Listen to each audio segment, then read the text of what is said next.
ఇండియాలోనే #1 varicose veins hospital Avis vascular centre. నమస్తే అమ్మా. నమస్తే అమ్మా. అమ్మ, శ్రావణ మాసంలో ఉన్నాము. శ్రావణ మాసం అనగానే మనకి లక్ష్మీదేవి గుర్తొస్తారు. వరలక్ష్మి వ్రతం చేసుకుంటాము. లక్ష్మి స్థిరంగా ఉండాలని చెప్పి ఎవరు ఎప్పుడు పూజలు చేసినా చేయకపోయినా ఈ మాసంలో మాత్రం తల్లిని కొలుస్తా ఉంటాం. అవును. ఆ తల్లి స్థిరంగా ఉండాలి, మన దగ్గరే ఉండాలి అని కనుక అనుకుంటే మన దగ్గర కూడా ఉండాలి అనుకోవాలి. మన దగ్గర కూడా ఉండాలనుకోవాలి, మన దగ్గరే అనుకోకూడదు అంటారా? అలా అనుకుంటే ఉండదు. సరే, మన దగ్గర కూడా ఉండాలి అని అనుకుంటే మనం చెయ్యకూడని పనులు ఏంటి? ఏమి చెయ్యకూడదు అనేదాన్ని ఏం చెయ్యాలో చెప్తూ మన వాళ్ళు నెగటివ్గా చెప్పిన దానికన్నా పాజిటివ్గా చెప్పింది కనపడుతుందమ్మా. తప్పకుండా. ఇప్పుడు వరలక్ష్మి వ్రతం కథలోనే ఆ వరలక్ష్మి ఆ చారుమతికి కనిపించింది కదా. ఎందువల్ల చారుమతికి కనిపించింది లోకంలో ఇంతమంది ఉండగా? అంటే చారుమతి యొక్క గుణాలు ఆవిడికి నచ్చాయి. ఆవిడ అత్తమామల్ని బాగా చూసుకుంది, గయ్యాళి కాకుండా ఉండేది. అంటే ప్రధానికి నెగిటివ్గా చూడడమే కదా గయ్యాళితనం అంటే. బాగున్నావా అని అడిగామనుకో, ఏ నీ బాగుండటం నీకు ఇష్టం లేదా అని అడుగుతారు. ఇలా మాట్లాడే వాళ్ళు ఉన్నారా లేదా? ఇది గయ్యాళితనం అంటే. అంటే ఏది చెప్పినా దాన్ని సానుకూల దృక్పథంతో తీసుకోవడం అది సరైన పద్ధతి. తర్వాత సంతోషంగా ఉండేది, ఉన్నంతలో తృప్తిగా ఉండేది, హితంగా మితంగా మాట్లాడేది అని చెప్పారు. ఈ గుణాలు ఉన్న చోట వరలక్ష్మీదేవి మనం పిలవకుండా మన ఇంటికి వస్తుంది. ఇవి మనలో మనం పెంపొందించుకోవాలి. అంటే దీన్ని బట్టి మనకేమర్థమైంది? ఇల్లు కూడా శుచిగా పెట్టుకునేది. ఆవిడ బాగా చదువుకుంది కూడాను. చదువుకుంది. ఆ రోజుల్లో ఆడవాళ్ళందరూ చదువుకున్నారమ్మా, చదువుకోకుండా లేరు. అంటే ఈ రోజుల్లో లాగా ఉద్యోగాలు చేయలేదు, మగవాళ్ళు కూడా చేసేవాళ్ళు కాదుగా. అది అంచేత దాని గురించి అర్థం చేసుకోవాలి. కనుక చక్కగా బాగా చదువుకుంది, ఇన్ని ఉన్నాయి, పైగా మంచి బుద్ధి కలిగింది. తనకి కలిగిన మేలు 10 మందికి కలగాలి అని ఆలోచించింది.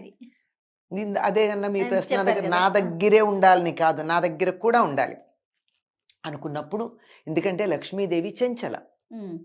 ఆవిడ నామాలు చెంచలాయే నమః, చపలాయే నమః అని చెప్తూ ఉంటాం. చెంచలంగా లేకపోతే ఏమవుతుందమ్మా? డబ్బు ఒక చోట ఉంటే కంపు కొడుతుంది. ఏదైనా సరే నిలవ ఉండకూడదు. ఆంగ్లంలో కూడా ఏమంటాం?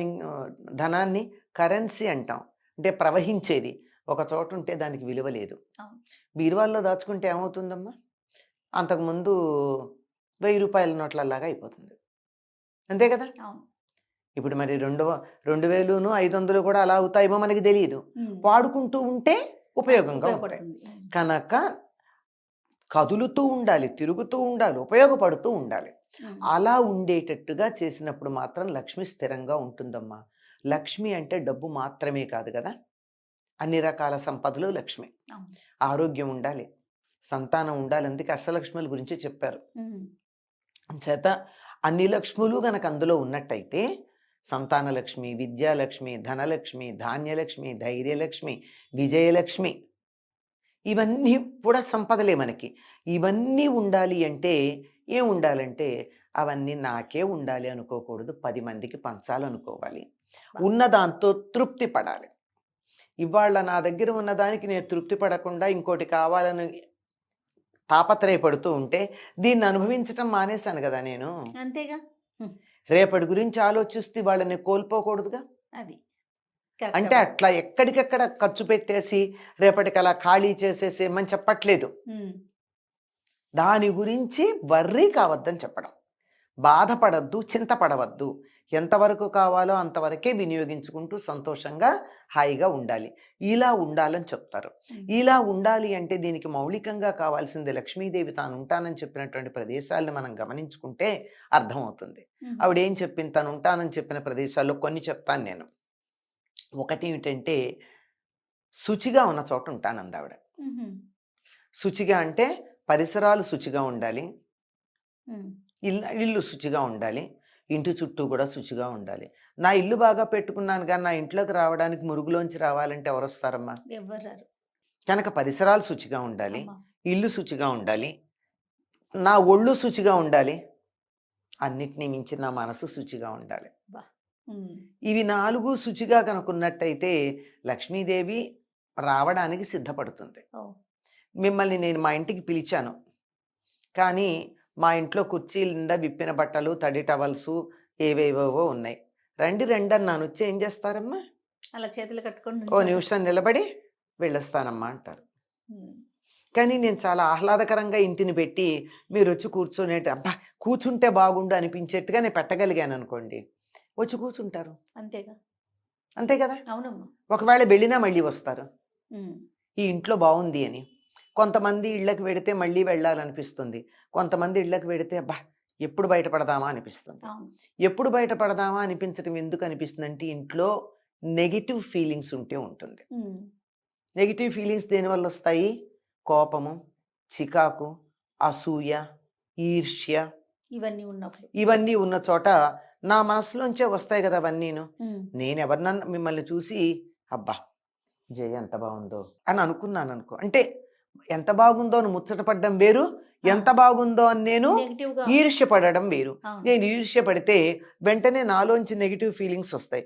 మీరు నా ఇంట్లోకి రాగానే మళ్ళీ వస్తాలండి అని చెప్పి వెళ్ళిపోవటం ఉంటుంది. అట్లా కాకుండా ఎంత ముద్దుగా ఉన్నావమ్మా, ఎంత చక్కగా ఉన్నావు, రా అమ్మా కూర్చో అన్నా అనుకోండి, కూర్చోబుద్ధి వస్తుంది. ఈ పాజిటివిటీ అన్నది ఎక్కడుందో అక్కడికి లక్ష్మీదేవి వస్తుంది. లక్ష్మీదేవి రావాలి అంటే ఆవిడ వచ్చి కూర్చోవడానికి తగిన ఏర్పాటు మన ఇంట్లో చేసుకోవాలి. చెత్తా చెదారం, బూజు ఇదంతా ఉండకూడదు.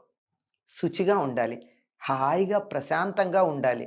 భౌతికంగా శుచిగా ఉండడంతో పాటు వాతావరణంలో కూడా శౌచం ఉండాలి. ఇది మన మనస్సు వల్ల వస్తుంది. అంతే, మనస్సు సరిగ్గా పెట్టుకున్నట్టయితే బాగుంటుంది. తర్వాత కొన్ని సందర్భాల్లో అనేక కారణాలుగా వాతావరణం సరిగ్గా లేకపోవచ్చు. అనేక కారణాలు చాలా ఉంటాయి దానికి. దాన్ని బాగు చేసుకోవాలంటే దైవనామస్మరణ చేస్తే చాలు. కాస్త దైవనామస్మరణ చేయండి ఇంట్లో.